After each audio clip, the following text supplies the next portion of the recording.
ਸਤਨਾਮ ਸ਼੍ਰੀ ਵਾਹਿਗੁਰੂ ਸਾਹਿਬ JIO. ਪਰਮ ਸਨਮਾਨਿਓ ਗੁਰੂ ਰੂਪ ਗੁਰੂ ਖਾਲਸਾ ਸਾਧ ਸੰਗਤ ਜੀ, ਵਾਹਿਗੁਰੂ ਜੀ ਕਾ ਖਾਲਸਾ ਵਾਹਿਗੁਰੂ ਜੀ ਕੀ ਫਤਿਹ। ਚੱਲ ਰਹੇ ਲੜੀਵਾਰ ਪ੍ਰਸੰਗ ਧੰਨ ਧੰਨ ਸ਼੍ਰੀ ਗੁਰੂ ਨਾਨਕ ਦੇਵ ਸਾਹਿਬ ਜੀ ਮਹਾਰਾਜ ਜੀ ਦੇ ਅਧਿਆਇ 13ਵੇਂ ਵਿੱਚ ਅੱਜ ਆਪਾਂ ਗੁਰੂ ਜੀ ਦੁਆਰਾ ਭੂਟਾਨ ਜਾਣ ਦਾ ਪ੍ਰਸੰਗ ਸਰਵਣ ਕਰਾਂਗੇ। ਆਓ ਬੜੇ ਪ੍ਰੇਮ ਨਾਲ ਇਹ ਪ੍ਰਸੰਗ ਸਰਵਣ ਕਰੀਏ। ਸੱਚੇ ਪਾਤਸ਼ਾਹ ਧੰਨ ਸ਼੍ਰੀ ਗੁਰੂ ਨਾਨਕ ਦੇਵ ਸਾਹਿਬ ਜੀ ਮਹਾਰਾਜ ਭਾਈ ਮਰਦਾਨਾ ਜੀ ਨਾਲ ਅਤੇ ਭਾਈ ਬਾਲਾ ਜੀ ਨਾਲ ਚਲਦੇ ਚਲਦੇ ਭੂਟਾਨ ਦੇਸ਼ ਵਿੱਚ ਪਹੁੰਚ ਗਏ। ਰਾਜੇ ਦੇ ਨਗਰ ਦੇ ਨੇੜੇ ਚਲੇ ਗਏ। ਗੁਰੂ ਜੀ ਜਿਨ੍ਹਾਂ ਦੇ ਦਰਸ਼ਨ ਕਰਨ ਨਾਲ ਸਭ ਦੁੱਖ ਕੱਟੇ ਜਾਂਦੇ ਹਨ, ਇੱਕ ਬ੍ਰਿਛ ਵੇਖ ਕੇ ਉਸ ਦੀ ਰਮਣੀਕ ਛਾਂ ਹੇਠ ਬੈਠ ਗਏ। ਉਸ ਦੇਸ਼ ਦਾ ਰਾਜਾ ਬੜਾ ਕਾਮੀ ਸੀ। ਉਹ ਸਦਾ ਹੀ ਪਰਾਈਆਂ ਇਸਤਰੀਆਂ ਨਾਲ ਰਹਿੰਦਾ ਸੀ। ਉਸ ਨਗਰ ਵਿੱਚ ਜਿਹੜਾ ਵੀ ਕੋਈ ਨਵਾਂ ਵਿਆਹ ਕਰਾਉਂਦਾ ਸੀ, ਉਹ ਇਸਤਰੀ ਆਪਣੇ ਪਤੀ ਦੇ ਘਰ ਨਹੀਂ ਆਉਂਦੀ ਸੀ। ਪਹਿਲਾਂ ਰਾਜਾ ਉਸ ਨੂੰ ਆਪਣੇ ਪਾਸ ਬਿਠਾਉਂਦਾ ਸੀ ਤੇ ਉਸ ਨਾਲ ਮਿਲ ਕੇ ਦੁਸ਼ਕਰਮ ਕਰਦਾ ਸੀ। ਫਿਰ ਉਸ ਦਾ ਪਤੀ ਉਸ ਨੂੰ ਆਪਣੇ ਘਰ ਲਿਆਉਂਦਾ ਸੀ। ਰਾਜੇ ਤੋਂ ਡਰਦੇ ਸਾਰੇ ਇਸ ਤਰ੍ਹਾਂ ਕਰਦੇ ਸਨ। ਉਸ ਰਾਜੇ ਨੂੰ ਸ੍ਰੇਸ਼ਟ ਮੱਤ ਦੇਣ ਖਾਤਰ ਗੁਰੂ ਜੀ ਉਸ ਦੀ ਨਗਰੀ ਦੇ ਬਾਹਰ ਬੈਠ ਗਏ। ਨਗਰੀ ਤੋਂ ਬਾਹਰ ਜਿਹੜੇ ਮਨੁੱਖ ਆਏ, ਉਹਨਾਂ ਨੇ ਗੁਰੂ ਜੀ ਨੂੰ ਮਿਲ ਕੇ ਉਹਨਾਂ ਦੇ ਚਰਨਾਂ 'ਤੇ ਸੀਸ ਨਿਵਾਏ। ਸਤਿਗੁਰੂ ਜੀ ਨੇ ਉਹਨਾਂ ਨੂੰ ਉੱਤਮ ਉਪਦੇਸ਼ ਦਿੱਤਾ ਅਤੇ ਕਿਹਾ, ਸਦਾ ਹੀ ਜਗਤ ਦੇ ਈਸ਼ਵਰ ਦਾ ਨਾਮ ਜਪੋ। ਜਦ ਮਰਦਾਂ ਨੇ ਗੁਰੂ ਜੀ ਦੇ ਨਿਰਮਲ ਅਤੇ ਕੋਮਲ ਬਚਨ ਸੁਣੇ ਤਾਂ ਸਾਰੇ ਮਿਲ ਕੇ ਵਸਤਰ ਅਤੇ ਭੋਜਨ ਲੈ ਕੇ ਆਏ। ਸਤਿਗੁਰੂ ਜੀ ਨੇ ਕਿਹਾ ਕਿ ਉਹ ਰਾਈ ਭਰ ਵਸਤ ਵੀ ਨਹੀਂ ਲੈਣਗੇ ਤੇ ਸਾਰੀਆਂ ਵਸਤਾਂ ਉਹਨਾਂ ਨੇ ਜ਼ੋਰ ਦੇ ਕੇ ਮੋੜ ਦਿੱਤੀਆਂ। ਉੱਥੇ ਕਈ ਦਿਨ ਬਤੀਤ ਕੀਤੇ ਅਤੇ ਨਗਰ ਵਿੱਚ ਉਹਨਾਂ ਦੀ ਇਸ ਤਰ੍ਹਾਂ ਕੀਰਤੀ ਫੈਲ ਗਈ। ਮਹਾਂਪੁਰਖ ਪੂਰਨ ਸੰਤ ਹਨ। ਉਹ ਭਗਵਾਨ ਤੋਂ ਬਗੈਰ ਹੋਰ ਕਿਸੇ ਨੂੰ ਨਹੀਂ ਜਾਣਦੇ।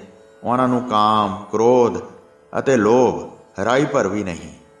ਬੇਪਰਵਾਹ ਹਨ ਅਤੇ ਉਹਨਾਂ ਦੇ ਬਚਨ ਬੜੇ ਸੁਖਦਾਈ ਹਨ। ਰਾਜੇ ਦੇ ਪਾਸ ਜਾ ਕੇ ਉਹਨਾਂ ਨੇ ਗੁਰੂ ਜੀ ਦਾ ਜਸ ਇਸ ਤਰ੍ਹਾਂ ਕੀਤਾ। ਬਾਹਰ ਇੱਕ ਸ਼ੁਭ ਆਚਰਣ ਵਾਲੇ ਸੰਤ ਆਏ ਹਨ। ਆਪ ਚੱਲ ਕੇ ਉਹਨਾਂ ਦੇ ਦਰਸ਼ਨ ਕਰੋ। ਉਹਨਾਂ ਦੇ ਬਚਨ ਸੁਣ ਕੇ ਪਾਪ ਮਿਟ ਜਾਂਦੇ ਹਨ। ਮਨੁੱਖਾਂ ਦੇ ਸਮਝਾਉਣ 'ਤੇ ਰਾਜਾ ਗੁਰੂ ਜੀ ਦੇ ਪਾਸ ਆਇਆ।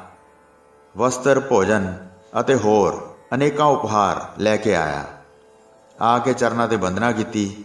ਫਿਰ ਨਿਮਰ ਬਚਨ ਬੋਲ ਕੇ ਬੇਨਤੀ ਕੀਤੀ, ਇਹ ਉਪਹਾਰ ਅੰਗੀਕਾਰ ਕਰੋ। ਆਪਣੀ ਖੁਸ਼ੀ ਅਨੁਸਾਰ ਸੁੰਦਰ ਭੋਜਨ ਛਕੋ।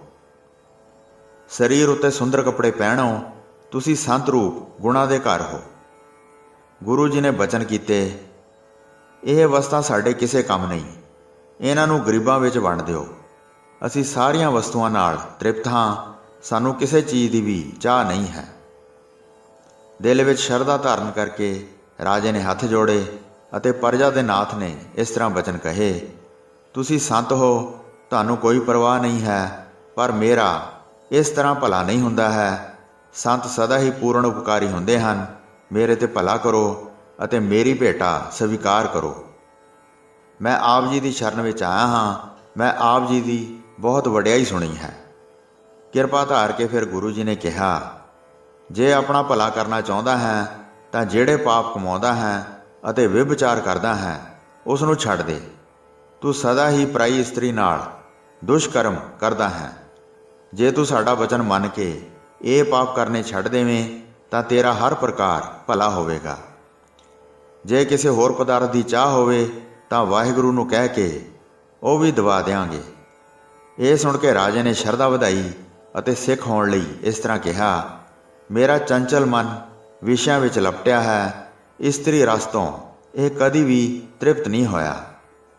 ਨਿਤਾ ਪ੍ਰਤੀ ਲਾਲਸਾ ਹੋਰ ਵੱਧਦੀ ਜਾਂਦੀ ਹੈ। ਜਿਵੇਂ ਲੱਕੜਾਂ ਪਾਉਣ ਨਾਲ ਅਗਨੀ ਹੋਰ ਭੜਕਦੀ ਹੈ। ਆਪਣਾ ਵਿਸ਼ਾਲ ਉਪਦੇਸ਼ ਤੁਸੀਂ ਮੈਨੂੰ ਸੁਣਾਓ। ਹੇ ਕਿਰਪਾਲੂ ਗੁਰੂ ਜੀ, ਮੇਰੇ ਮਨ ਨੂੰ ਮੋੜੋ। ਰਾਜੇ ਦੇ ਅਜਿਹੇ ਬਚਨ ਸੁਣ ਕੇ ਗੁਰੂ ਜੀ ਨੇ ਵੈਰਾਗਮਈ ਬਚਨ ਕਹੇ, ਹੇ ਰਾਜਾ, ਇਸਤਰੀ ਵਿੱਚ ਕਿਹੜੀ ਗੱਲ ਚੰਗੀ ਹੈ ਜਿਸ ਨੂੰ ਵੇਖ ਕੇ ਇੰਨੀ ਪ੍ਰੀਤ ਵਧਾਈ ਹੈ।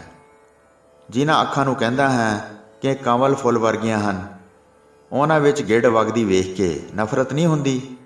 ਜੇ ਇਸਤਰੀ ਨੂੰ ਭੰਨ ਤੋੜ ਕੇ ਵੇਖੋ ਤਾਂ ਮਿੱਝ ਤੇ ਪਾਣੀ ਬਗੈਰ ਇਸ ਵਿੱਚ ਕੁਝ ਨਹੀਂ ਹੈ। ਹੋਰ ਅੰਗਾਂ ਬਾਰੇ ਵੀ ਉਹਨਾਂ ਦੀ ਰੀਤੀ ਅਨੁਸਾਰ ਸੁਣੋ। ਮੁਖੜੇ ਨੂੰ ਚੰਦਰਮਾ ਵਰਗਾ ਕਹਿੰਦੇ ਹੋ, ਇਹ ਚਰਬੀ ਅਤੇ ਲਹੂ ਲਪੇਟਿਆ ਚੰਮ ਹੈ। ਗੋਰਾ ਰੰਗ ਵੇਖ ਕੇ ਸੁੰਦਰ ਕਹਿੰਦਾ ਹੈ। ਇਹਨਾਂ ਵਸਤੂਆਂ ਬਗੈਰ ਉਸ ਵਿੱਚ ਹੋਰ ਕੁਝ ਨਹੀਂ ਹੈ, ਜਿਨ੍ਹਾਂ ਨੂੰ ਵੇਖ ਕੇ ਉਲਟੀ ਆਉਂਦੀ ਹੈ। ਫਿਰ ਜੇ ਕਹਿੰਦਾ ਹੈ ਕਿ ਦੰਦ ਕਲੀਆਂ ਵਰਗੇ ਹਨ, ਇਹਨਾਂ ਨੂੰ ਮਾਸ ਤੋਂ ਬਗੈਰ ਹੱਡੀਆਂ ਪਛਾਣੋ। ਜਦ ਇਹ ਮੂੰਹ ਵਿੱਚੋਂ ਟੁੱਟ ਜਾਂਦੇ ਹਨ, ਇਹਨਾਂ ਨੂੰ ਕੋਈ ਹੱਥ ਵੀ ਲਾਉਣਾ ਨਹੀਂ ਚਾਹੁੰਦਾ। ਇਸ ਪ੍ਰਕਾਰ ਹੀ ਸਾਰੀ ਦੇਹ ਸਮਝੋ ਹੱਡ, ਮਾਸ ਅਤੇ ਲਹੂ ਦੀ ਬਣੀ ਹੋਈ ਹੈ। ਦੇਹ ਮਲ ਮੂਤਰ ਅਤੇ ਦੁਰਗੰਧ ਨਾਲ ਭਰੀ ਹੋਈ ਹੈ। ਅੰਨੀ ਬੁੱਧੀ ਵਾਲੇ ਕਿਸ ਚੀਜ਼ ਨੂੰ ਵੇਖ ਕੇ ਲੁਭਾਇਮਾਨ ਹੁੰਦੇ ਹਨ। ਮੂੰਹ ਵਿੱਚ ਥੁੱਕ ਹੈ ਅਤੇ ਨਾਸਾਂ ਵਿੱਚ ਸੀਂਡ ਹੈ। ਸਿਰ ਉੱਪਰ ਵਾਲਾਂ ਦਾ ਸਮੂਹ ਹੈ। ਹੇ ਰਾਜੇ, ਹਿਰਦੇ ਵਿੱਚ ਇਸ ਪ੍ਰਕਾਰ ਧਾਰਨ ਕਰੋ, ਵਿਚਾਰ ਕਰੋ ਕਿ ਕਿਹੜੀ ਵਸਤ ਭਲੀ ਹੈ। ਇਹ ਤਾਂ ਦੁਰਗੰਧ ਭਰੀ ਅਤੇ ਮਾੜੀ ਹੈ। ਅਜਿਹੀ ਨਾਰ ਨਾਲ ਕੀ ਪ੍ਰੀਤ ਹੋਈ, ਜੋ ਪ੍ਰਤੱਖ ਤੌਰ ਤੇ ਇੰਨੀ ਮੈਲੀ ਹੈ। ਹੋਰ ਸੁਣੋ, ਜਿਹੜੇ ਪਰਾਈ ਇਸਤਰੀ ਨਾਲ ਭੋਗ ਕਰਦੇ ਹਨ, ਉਹ ਨਰਕਾਂ ਵਿੱਚ ਪੈਂਦੇ ਹਨ। ਜਮਰਾਜ ਦੇ ਦੂਤ ਉਸ ਨੂੰ ਭਾਰੀ ਦੁੱਖ ਦਿੰਦੇ ਹਨ।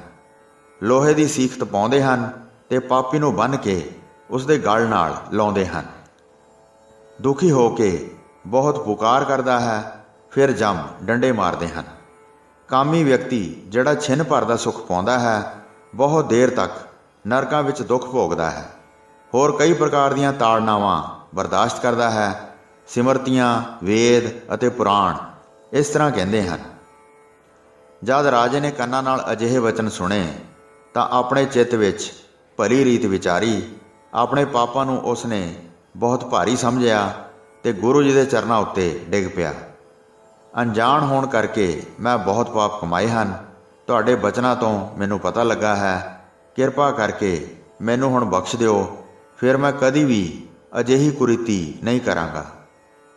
ਕਿਰਪਾਲੂ ਗੁਰੂ ਜੀ ਸੁਣ ਕੇ ਬਹੁਤ ਪ੍ਰਸੰਨ ਹੋਏ ਅਤੇ ਬਚਨ ਕੀਤੇ, ਹੇ ਰਾਜੇ ਸੁਣੋ, ਅੱਗੇ ਤੋਂ ਕੋਈ ਪਾਪ ਨਾ ਕਰੋ। ਪਿਛਲੇ ਜੋ ਤੂੰ ਕੀਤੇ ਹਨ ਉਹ ਬਖਸ਼ ਦਿੱਤੇ ਹਨ। ਮਨ ਲਾ ਕੇ ਸਤਨਾਮ ਦਾ ਸਿਮਰਨ ਕਰੋ ਅਤੇ ਨਗਰ ਵਿੱਚ ਇੱਕ ਧਰਮਸ਼ਾਲਾ ਬਣਾਓ।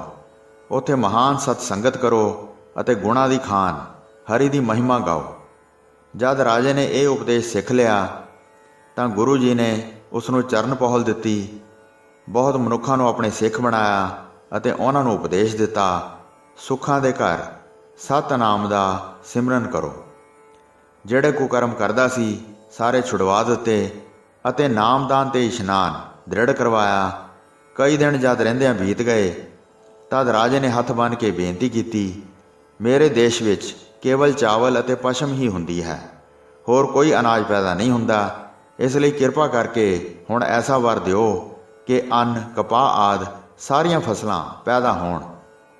ਜਦ ਗੁਰੂ ਜੀ ਨੇ ਆਪਣੇ ਅਨੰਨ ਭਗਤ ਦੀ ਬੇਨਤੀ ਸੁਣੀ ਤਾਂ ਬਚਨ ਕੀਤਾ, ਸਭ ਅੰਨ ਪੈਦਾ ਹੋਣਗੇ। ਫਿਰ ਅੱਗੇ ਚੱਲਣ ਦੀ ਤਿਆਰੀ ਕੀਤੀ। ਇਹ ਸੁਣ ਕੇ ਸਭ ਨਰ ਨਾਰੀ ਇਕੱਠੇ ਹੋ ਕੇ ਆਏ। ਹੱਥ ਜੋੜ ਕੇ ਉਹਨਾਂ ਨੇ ਕਿਹਾ, ਹੇ ਗੁਰੂ ਜੀ, ਇਸ ਦੇਸ਼ ਵਿੱਚ ਹੀ ਰਹੋ। ਤੁਹਾਡੇ ਆਉਣ ਨਾਲ ਇਹ ਦੇਸ਼ ਪਵਿੱਤਰ ਹੋ ਗਿਆ ਹੈ ਅਤੇ ਸਿੱਖੀ ਬੜੀ ਵਿਸ਼ਾਲ ਤੇ ਸ੍ਰੇਸ਼ਟ ਹੋ ਗਈ ਹੈ। ਤੁਸੀਂ ਚੱਲਣ ਦੀ ਕਿਉਂ ਤਿਆਰੀ ਕੀਤੀ ਹੈ? ਕਿਰਪਾ ਧਾਰ ਕੇ ਸਦਾ ਇੱਥੇ ਹੀ ਰਹੋ। ਇਸ ਪ੍ਰਕਾਰ ਬਹੁਤ ਬੇਨਤੀ ਕੀਤੀ। ਉਸ ਦਿਨ ਗੁਰੂ ਜੀ ਨੂੰ ਚੱਲਣ ਨਾ ਦਿੱਤਾ। ਅਗਲੇ ਦਿਨ ਜਦ ਸਵੇਰ ਹੋਈ, ਗੁਰੂ ਜੀ ਅਲੋਪ ਹੋ ਕੇ ਚਲੇ ਗਏ। ਪਿੱਛੋਂ ਲੋਕ ਬਹੁਤ ਪਛਤਾਏ ਕਿ ਦਰਸ਼ਨ ਕਰਕੇ ਅਸੀਂ ਤ੍ਰਿਪਤ ਨਹੀਂ ਹੋਏ, ਚੰਗੀ ਤਰ੍ਹਾਂ ਅਸੀਂ ਸੇਵਾ ਨਹੀਂ ਕਰ ਸਕੇ। ਅਲੱਖ ਅਭੇਵ ਗੁਰੂ ਜੀ ਚਲੇ ਗਏ। ਰਾਤ ਦਿਨ ਧਿਆਨ ਧਰ ਕੇ ਸਿਮਰਨ ਕਰਦੇ ਸਨ। ਇਸ ਤਰ੍ਹਾਂ ਬਹੁਤ ਲੋਕਾਂ ਦਾ ਕਲਿਆਣ ਹੋ ਗਿਆ। ਗੁਰੂ ਜੀ ਫਿਰ ਅੱਗੇ ਚੱਲ ਪਏ ਤੇ ਇਸ ਤਰ੍ਹਾਂ ਲੋਕਾਂ ਨੂੰ ਤਾਰਦੇ ਹੋਏ ਅਗਲੇ ਦੇਸ਼ ਵਿੱਚ ਪਹੁੰਚ ਗਏ। ਸੋ ਸਾਧ ਸੰਗਤ ਜੀ, ਇੱਥੇ ਸ੍ਰੀ ਗੁਰੂ ਨਾਨਕ ਪ੍ਰਕਾਸ਼ ਗ੍ਰੰਥ ਦੇ 13ਵੇਂ ਅਧਿਆਏ ਦਾ ਸਮਾਪਨ ਹੁੰਦਾ ਹੈ ਜੀ। ਪ੍ਰਸੰਗ ਸੁਣਾਉਂਦੇ ਹੋਈਆਂ ਅਨੇਕ ਭੁੱਲਾਂ ਚੁੱਕਾਂ ਦੀ ਖਿਮਾ ਬਖਸ਼ਣੀ ਜੀ। ਦਾਸ ਨੂੰ ਆਗਿਆ ਦਿਓ। ਵਾਹਿਗੁਰੂ ਜੀ ਕਾ ਖਾਲਸਾ, ਵਾਹਿਗੁਰੂ ਜੀ ਕੀ ਫਤਿਹ।